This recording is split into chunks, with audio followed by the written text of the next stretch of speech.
Ben hele haram şey yiyip, hain iş tutmamışım. Düzdür, sen haram şey yememişsen, hain adam da değilsin.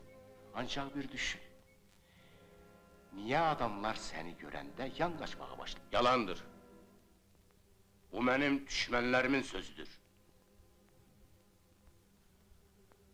Senden evvel kütleni saymayanlar da belə deyiblər. Onların gözüne hamı düşman görünürdü. Qayıt, elinde fırsat varken qayıt o yoldan. Bəsdir. Bəsdir ay kişi.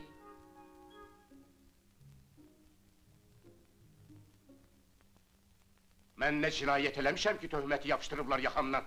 Günah özündədir. Görərik. Bu saat gedərəm raykoma, şərəf her şeyi həlleder. Səhv edirsən Rüstəm.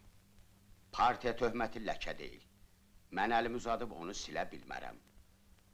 Sənə güvəndigim dağlar, sənə də qar yağarmış. Başa düş Rüstəm.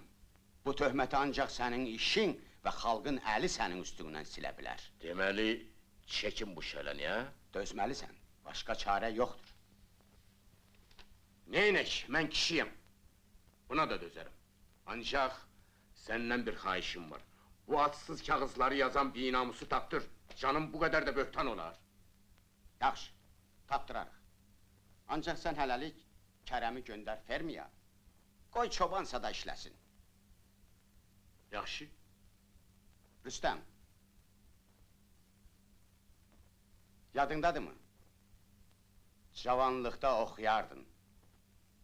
İgid odur, hər əzaba qatlana. İgid odur, atdan düşə, atdana.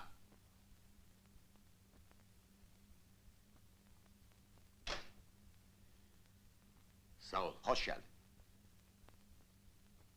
Baxın, 5 ildir torpaq yolub təmizlənmir. Nəticədə sahə tamamilə şoranlaşıb. Qoyulan xərc havayı gedib. Budur. Qarağat bütün sahəni alıb ağzına. Gərək bütün işlər təzədən görülsün. Neçə dəfə tapşırmışam ki, suvarma idarəsinə deyin, maşın göndərib təmizləsinlər. Aç ki, söz verirlər, eləmirlər. Ne eləyək? Deyir ki, yağlamasanız maşın gəlməyəcək. Necə yəni yağlamasanız? Deyir ki, müdürün boğazını fermanın kərə yağı ilə. Sən müdirə deyinin ki, Rüstəm əmi fermanın yağını dağ eləyib, qurquşun kimi tökər onun boğazına, qiyamətə qədər səsi çıxar. Elə buna görə də maşın gəlməz də. Neylək, özüm gedərəm, lap raykoma gedərəm, maşını da getirərəm. O tərəfi də, o tərəfi, o tərəfi!